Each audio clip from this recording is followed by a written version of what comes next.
The Happy Prince by Oscar Wilde is about an initially self-centered swallow who, on his hunt for shelter for the night, meets the statue of the Happy Prince as he settles down at his feet. Throughout the story, we notice the swallow helping the Happy Prince distribute his jewels and gold throughout the city, making civilians happier and healthier, masking the true ugliness that resides there. What drew me to Wilde's story is the change that we see in both characters.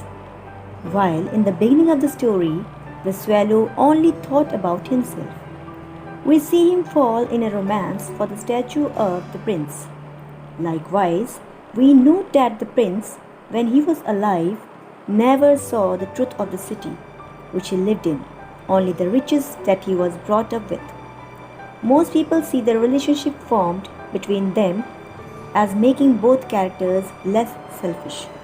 But did it really? Theme of the story.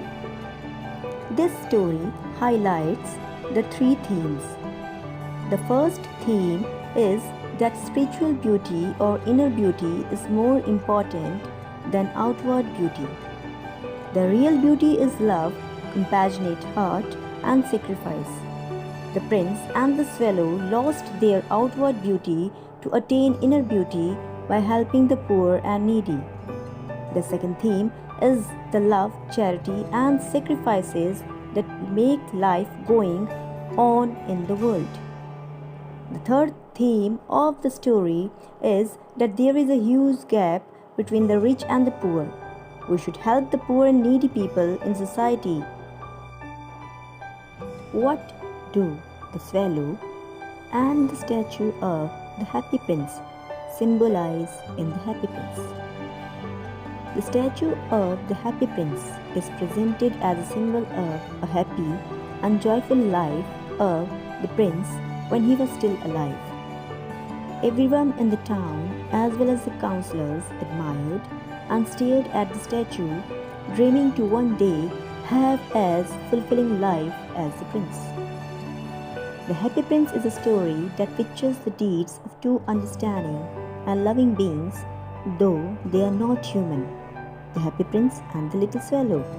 The swallow is a symbol of loyalty and friendship, as he remains with the prince and helps him fulfill his wishes. Figure of speech used in the Happy Prince, that is personification. The writer personified the statue of the Happy Prince and swallow as living human beings. They talk with each other like human beings because they feel the misery of the living people which human being is ignoring. What is the conclusion of the Happy Prince? The conclusion of the Happy Prince shows the sparrow and the prince transported to heaven. God calls them the most precious objects in the city because of their good deeds. They will spend eternity in paradise. Oscar Wilde's short story, The Happy Prince, is a satire commenting on social class distinctions and the wastefulness and selfishness of the upper class, particularly the nobility. The story features a statue of a deceased prince made of gold, leafing and decorated in gemstones.